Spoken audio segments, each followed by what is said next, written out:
Morning everyone, welcome back to my channel সান্তনা লাইফস্টাইলে আপনাদেরকে অনেক অনেক স্বাগত। আর আমি তো বেশ ভালো আছি, আর আশা করি আপনারাও খুব ভালো আছেন। তো আজ না প্রচণ্ড ঠান্ডা পড়েছে, প্রচণ্ড শীত, কনকনে শীত যাকে বলে। আর এই কনকনে শীতের মধ্যে যাই হোক, আমার কাজগুলো তো আমাকে ডাকছে যে এসো কাজ করো, তো বসে না থেকে শুয়ে না থেকে কাজ করো। তো যাই হোক, আমি উঠে পড়েছি। উঠে সকাল সকালে দেখো ঘরগুলো ঝাঁট দিয়ে নিচ্ছি। আর সকাল সকালে উঠেছিলাম, কারণ প্রতিদিন একটু দেরি হয়ে যাচ্ছে বলে ভাবছি একটু দুদিন থেকে সকাল সকাল উঠবো।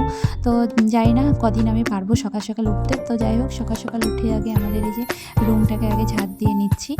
বরমাসের এদিকে ঘুমিয়ে আছে, আর এদিকে ডাইনিং এরিয়াটা চলে এলাম, ডাইনিংটা ঝাঁট দিয়ে নেবো। মানে সমস্ত ঘরগুলোই আমি এক এক করে সব ঝাঁট দিয়ে নেবো প্রতিদিনকার মতোই। কারণ সকালবেলা উঠে এই কাজটাই প্রথমে মানে ডাকে যে এসো এসো, আগে ঝাঁটা নাও, ঝাঁটা নিয়ে কাজ করো, ঝাঁটা ধরো। তো যাই হোক, আমাদের মেয়েদের তো এটাই কাজ, সকালবেলা উঠে আগে ঝাঁটা হাতে হাতে ধরতে হবে। তো যাই হোক, এদিকে ঝাঁটা মাটা রেখে তারপরে আবার চলে এলাম আমি রান্নাঘরে। তো রান্নাঘরে রাত্রেবেলায় সেরকম কিছু একটা রান্না হয়েছিল না, তো গ্যাসটা অতটা নোংরা ছিল না। তো আর গ্যাস নোংরা থাকলেও আমি বেশিরভাগ টাইমটা রান্নাঘরে রাত্রেবেলা পরিষ্কার করেই নিই কিছুটা, যতটুকু পারি। তো যাই হোক, এদিকে আমার রান্নাঘরটা পরিষ্কার ছিল। তো যাই হোক, আমি একটা ভিজা ন্যাকড়া নিয়ে আমি একটু মুছে নিচ্ছিলাম ওভেনটা ভালো করে। কারণ হলো রাতে কত পোকামাকড় এটা সেটা, যাই হোক না হোক ঘরের ভিতর তো থাকেই। দেখবে আরশোলা বলো, ইঁদুর বলো, আমাদের ঘরে এখন আরশোলাটা দেখা যায় না, কিন্তু ইঁদুরের না খুব উপদ্রব হয়েছে আমাদের এখানে। যেহেতু মাঠে বাড়ি, আর মাঠের এদিক থেকে না প্রচণ্ড ইঁদুর আসে। তো ইঁদুরের উপদ্রবটা খুব হয়েছে, কী যে করি ভেবেই পাচ্ছি না ইঁদুরগুলোর জন্য। মানে কিছু রাখা যায় না, খুব অসুবিধা হয়ে যাচ্ছে। আর মারতেও ইচ্ছে করে না, জানো তো, ওদেরও তো একটা প্রাণের জন্য। তো যাই হোক, এদিকে ওভেনটা ভালো করে মুছে এই সাইডটাও মুছে নিচ্ছি। আর এদিকে দুধটা রাখাই ছিল কাল উপরে, ইন্ডাকশনের উপরে। তো দুধটা পুরোটা খেয়েছিল না, বরমাসার পুরো দুধটা প্রতিদিনই খেতে পারে না, একটু একটু করে থেকে যায়। আর দেখো এদিকে বুঝতেই পারছো, বিছানায় ঘুমিয়ে আছে। আর সকালটা অনেকটাই সকাল ছিল, ঘরগুলো সব অন্ধকার হয়ে আছে। লাইট যেহেতু সব লাইট আমি জ্বালাইনি, যেখানে কাজ করছি আমি সেখানটায় লাইটটা জ্বালাচ্ছি। তো যাই হোক, এদিকে ও ঘুমিয়ে আছে, আর এদিকে আমি রান্নাঘরটা এদিকে পরিষ্কার করে নিচ্ছি। আর দুধটা না আমি ওই সাইড করে এটাকে রাখলাম, কারণ হলো নয়তো গায়ে থেকে দেখা গেলো পড়েই গেল, তখন কাজ আরও বেড়ে যাবে। তো যাই হোক, এদিকে দেখো রান্নাঘরটা সুন্দরভাবে ক্লিন হয়ে গেল। তার এদিকে চলে এলাম ঘরগুলো মুছতে। তো দেখো গ্রিলের এই যে এইখানটায় না উপরে উঠে বসে রোদের মধ্যে খাওয়া দাওয়া সবই হয়, লেপ টেপ রোদে দেওয়া তো সবই হয়। তো যখনই যে কাজটা খাওয়া দাওয়া করলে সেই জায়গাটা আবার মুছে নিই আমি ভালো করে। তো এটা সকালবেলাতে আমি একবার মুছে নিই ঘর মোছার সময়, যে সকালবেলায় হোক আর যখনই হোক, ঘরটা আমি যখন মুছি না তখন ওই জায়গাটাও মুছে নিই। তো মুছে নিয়ে এদিকে এই জায়গাটা মুছে, আর দেখি বাইরে প্রচণ্ড কুয়াশা ছিল আজকে। তো আমি বাইরেটা আর তোমাদেরকে দেখালাম না শ্যুট করে, মানে ভুলে গিয়েছিলাম আমি, নয়তো দেখাতাম। তো আর খুবই ঠান্ডা ছিল। আমি জানি না এই দুদিন থেকে খুব ঠান্ডা পড়ছে আমাদের এখানে। তোমাদের ওখানে কেমন ঠান্ডা পড়ছে তোমরা কমেন্টের মাধ্যমে জানিও তো, কত কি ঠান্ডা আছে। আমাদের এখানে প্রচণ্ড ঠান্ডা পড়েছে দুদিন থেকে, মানে সোয়েটার চাদর ছাড়া থাকাই যাচ্ছে না, এরকম একটা ঠান্ডা। আর এদিকে দেখো কাল মটরের শাকগুলো করেছিলাম, তো বেছে রেখেছিলাম সেগুলো না, ওই ফ্যান জল নিতে আসে আমাদের একজন বাড়ির পাশে এক মাসি, তো এসেছিলো, আমি দিতে ভুলে গেছি। আমি ভাবছি যে কিছুই নেই, তাই আর দেওয়া হয়নি। দিয়ে ঘরগুলো সমস্ত আমি মুছে নিলাম, মুছে টুছে এদিকে চলে এলাম বাসন মাজতে। তো বাসনও মোটামুটি ছিল, খুব বেশিও না খুব কমও না, মোটামুটি ছিল। তো যাই হোক, সমস্ত বাসনগুলো আমি মেজে নিচ্ছি। মানে সমস্তটা বলতে ধরো সন্ধ্যে থেকে মানে গতকাল সন্ধ্যে থেকে যা যা করা হয় খাওয়া দাওয়া সেগুলোর বাসন থাকে, রাতের খাওয়া দাওয়ার বাসন থাকে, এই টুকিটাকি বাসন করতে করতে অনেকগুলোই হয়ে যায়। দেখবে এটা সবারই, ভাবে যে মানে অল্প হবে কিন্তু তবুও হয়ে যায়। তো যাই হোক, এদিকে বাসনগুলো আমি এক এক করে সব মেজে নিচ্ছি। আর একটা নতুন এই যে প্লেটটা বের করেছিলাম কালকে, একটা রেসিপি করেছিলাম সে কারণে, তো তোমরা শর্ট ভিডিওতে দেখতেই পেয়েছো নিশ্চয়ই। তো আমি একটা রেসিপি করেছিলাম, সেটাতেই আমি এই প্লেটটা ইউজ করেছিলাম, তার জন্য আমি বের করেছিলাম। আমি সচরাচর এরকম প্লেটগুলো না বের করি না, তুলে রাখি, আমার বেশ ভালো লাগে। মানে জিনিস গুছিয়ে গুছিয়ে রেখে দিতে আমার খুব ভালো লাগে, আর ইউনিক জিনিস আমার কিনতেও খুব ভালো লাগে। তো যাই হোক, আমি কিন্তু বেশি কিনি না, 2 3টে 4টে এরকম করে কিনে রাখি, কিন্তু পরে আমার কোনো না কোনো সময় কাজে লাগে। তো এদিকে বাসন টাসন মেজে আমি চলে এলাম, ধরো গাটা ধুয়ে তারপরে আমি না সরি, গা আজকে ধুইনি, আমি জামা কাপড় ছেড়ে নিয়েছিলাম, জামা কাপড় ছেড়ে আমি এদিকে ঠাকুরের বাসনগুলো নিয়ে বসে পড়লাম। তো ঠাকুরের বাসনগুলো সব মেজে নিচ্ছি। আর না স্কচব্রাইটটা আমি কোথায় রেখেছি খুঁজে পাচ্ছি না, হারিয়ে গেছে নাকি কে জানে, বুঝতে পারছি না। তো একটা বিস্কুটের প্যাকেট ছিল, সেটা দিয়েই আমি মেজে নিচ্ছি। গোপু সোনারই বিস্কুট খাওয়ার প্যাকেট ছিল, তো এই প্যাকেটটা দিয়ে আজকে সব বাসনগুলো মেজে নিলাম। তো বাসনগুলো মেজে না আজকে খুব একটা মনে তৃপ্তি হলো না, কারণ স্কচব্রাইট দিয়ে মেজে একটা মজাই আলাদা পাওয়া যায়। তো যাই হোক, এখন কাচ্ছি না যেহেতু, তার জন্য কাজ চালিয়ে দিলাম। এদিকে গোপু সোনাকে লাড্ডু দিয়ে সেবা দিয়ে দিলাম। তো গোপু সোনা সেবা করুক আর আমি চলে যাই আমাদের সেবার ব্যবস্থা করতে। তো এদিকে ভাতের হাঁড়িতে জল দিয়ে আমি এদিকে চাল টাল দিয়ে একবার আজকে বসিয়ে দিয়েছি। তার মধ্যে দিয়ে দিলাম এদিকে ডাল সিদ্ধ বর্মশাইয়ের জন্য সকালকার খাবারে। আর এদিকে কড়াইতে তেল দিয়ে দিলাম, তেল দিয়ে তেলটা গরম হয়ে গেছে, আমি শুকনো লঙ্কা দিয়ে দিচ্ছি আর দিয়ে দেবো এখানে একটুখানি পাঁচফোড়ন। তো এবার আমি করবো ওই কালকে যে মটর শাক করেছিলাম আরও কিছুটা ছিল, সেই শাকটাই আমি করবো আজকে। দেখো সিম, বেগুন, কাঁচা লঙ্কা, আলু এই সমস্ত সবজি দিয়ে করব আমি।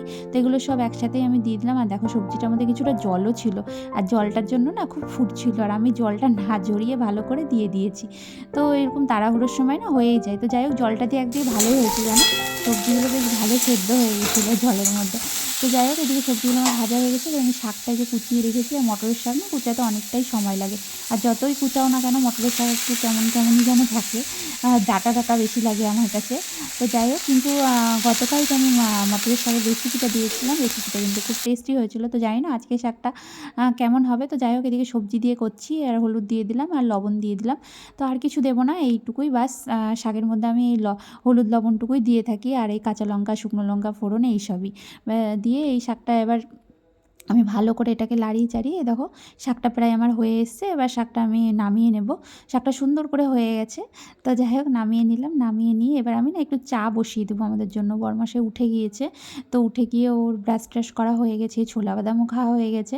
তো এদিকে আমি চাটা বসিয়ে দিচ্ছি, যে চাটা হয়ে গেলে চাটা খেয়ে নেবো, খেয়ে তারপরে নেক্সট রেসিপিতে যাব। তো যাই হোক, এদিকে চাটা আমি এদিকে বানিয়ে নিলাম, ঢেলে নিলাম কাপে কাপে। আর এদিকে কড়াইতে দেখো চাটা খেতে খেতে এদিকে চলে এলাম, কড়াইতে তেল দিয়ে দিলাম। আর আগের না মাছ ভাজার তেল ছিল, তো সেই তেলটাই আমি ইউজ করছি। আমি তেলগুলো যেহেতু ফেলি না, রেখে দিই, কেন বলো, তেলের যা দাম সেজন্যই। তেলের প্রচণ্ডই দাম এখন, আর নষ্ট করতে, জিনিস নষ্ট করতে খুবই খারাপ লাগে। তো এদিকে তেল দিয়ে ওই সেই তেলের মধ্যে আরেকটু তেল দিয়ে মাছগুলো, আর আজকে এনেছিল বরমাসের বাজার থেকে বাটা মাছ, তো সেই বাটা মাছ দিয়ে আজকে বাটা মাছের ঝোল হচ্ছে। তোমাদেরকে তো বলতেই ভুলে গেছিলাম, এরই মাঝখানে আবার বরমাসে উঠে বাজারেও চলে গিয়েছিল জানো তো। দিয়ে যাই হোক, ওইদিকে মাছ টাছ ভাজা হয়ে গেল। এবার এদিকে আমি আলু আর বেগুন দিয়ে মাছের ঝোলটা করব। তো বাটা মাছের ঝোলটা না আলু বেগুন দিয়ে বেশি ভালো লাগে খেতে। আমাদের বাড়িতে বেশি ভালো লাগে আলু বেগুন দিয়েই, তাছাড়াও অন্যরকমভাবেও খেতে ভালো লাগে, কিন্তু আমাদের বাড়িতে আলু বেগুনটা, মানে মাছের ঝোলে আলু বেগুনটা একটু সবাই বেশিই ভালোবাসে। তো যাই হোক, এদিকে সেই বাটা মশলা দিয়ে দিলাম। আমার মানে সব তরকারিতে একটাই মশলা যায়, টমেটো, কাঁচা লঙ্কা, আদা জিরার পেস্ট, আর এদিকে ধনে গুঁড়ো, জিরে গুঁড়ো, মানে ধনে গুঁড়ো সরি, জিরে জিরে বাটা দিইনি, জিরে গুঁড়ো, ধনে গুঁড়ো, হলুদ গুঁড়ো আর লবণ দিয়ে, টমেটো দিয়ে এটাকে ভালো করে কষিয়ে নিয়ে দেখো জল দিয়ে দিলাম। জল দিয়ে এবার এই এটাকে ফুটতে, কিছুক্ষণ ফুটানোর জন্য রেখে দেবো। তো যাই হোক, এদিকে দেখো কিছুক্ষণ রেখে দেওয়ার পরে আমার এটা না ফুটে গেছে। তো এবার আমি মাছগুলো সব দিয়ে দেবো। তো সব মাছগুলো দিয়ে এটাকে একটুখানি রেখে দিয়ে এর মধ্যে ধনেপাতা দিয়ে আমি নামিয়ে নেব। তো দেখো, আমি কিন্তু খুব বেশি ঝোল করিনি, খুব কম, মানে একটু গাঢ় গাঢ় করেই করেছি, খুব বেশি পাতলা ঝোল করলে ভালোও লাগে না। তো যাই হোক, এমনিটা ফুটে গেছে, ভালোভাবেই ফুটে গেছে। মাছগুলো দেওয়ার পর মাছগুলোর ভিতরে মশলা টশলা সবই ঢুকে গেছে। তো আমি এবার এর মধ্যে ধনেপাতা দিয়ে দিচ্ছি। আর শীতের দিনে ধনেপাতা মানেই যে কোনো রেসিপি টেস্ট হয়ে যায়, এরকম একটা ব্যাপার। তো এদিকে মাছের ঝোলটা আমার কমপ্লিট হয়ে গেছে, আমি নামিয়ে নিলাম। আর এদিকে এই মাছের ঝোলটা নামানোর পরে না এখানে চলে এসেছিলো, তারপরে ধরো আমার ভাইয়ের ছেলেটাও আসবে। তো ওর জন্যই না ও বড়া বড়া করছিল। তো এখানে আমি কাল সন্ধেবেলায় টিফিনে পকোড়া করেছিলাম, তো সেটারই কিছুটা ছিল। তো ওর মধ্যে থেকে লঙ্কা বেছে বেছে দিয়ে আমি এটুকু ভেজে নিয়েছিলাম। তো ভাজার পরে এদিকে চলে এলাম বরমশাইয়ের জন্য টিফিন প্যাক করতে। তো বরমশাইদেরকে আর দিইনি, যেহেতু ওটা বাসি ছিল, তাই আর দিইনি। আরও বড়া বড়া করছিল, ও কিন্তু খাইনি পরে জানো তো, আর খাইনি কি বলবো। আমি ভেজেছি, আমরাই খেয়েছি, আমি আর মাই খেয়েছি। তো যাই হোক, এদিকে আমি বরমশাইয়ের টিফিনগুলো খুলে প্যাক করাও হয়ে গেছে। ভাত, মাছের ঝোল আর শাক এই দিয়েছিলাম। আর দেখো আজকে না উল্টো পাল্টা হয়ে গেছে আমার টিফিন কোটোটা, মানে যেটাতে আমি ভাত দিই সেটাতে তরকারি দিয়ে দিয়েছি এরকম। তো যাই হোক, উলট পালট করে একটু লাগিয়ে দিলাম। তো বরমাসাই বললো অসুবিধা নেই। তো যাই হোক, এদিকে লাগিয়ে দেওয়ার পরে এদিকে ওই ভাইটার টিফিনটাও প্যাক করে নিচ্ছি। ওদের দুজনের খাবারটা প্রতিদিনই যেহেতু বাড়ি থেকেই যায়, তোমরা তো দেখতেই পাচ্ছ।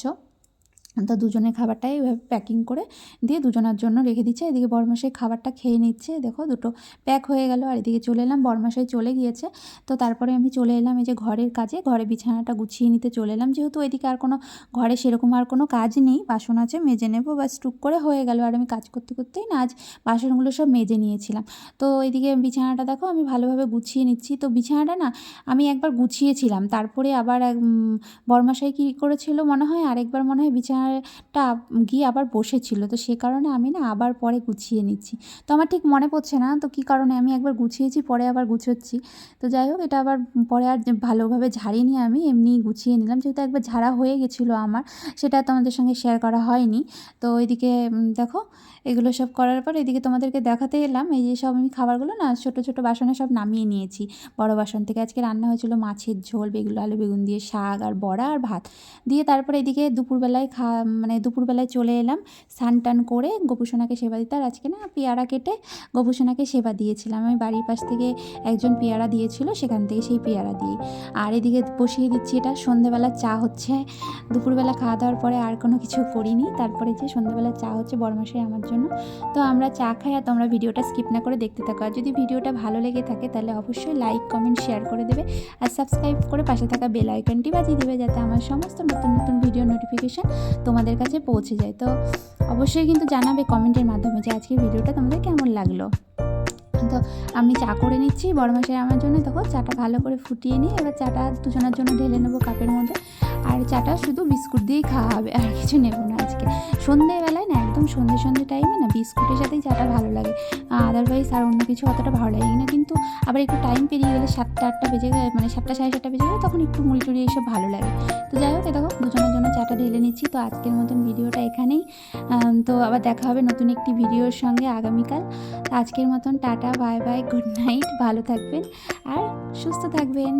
Good night, by.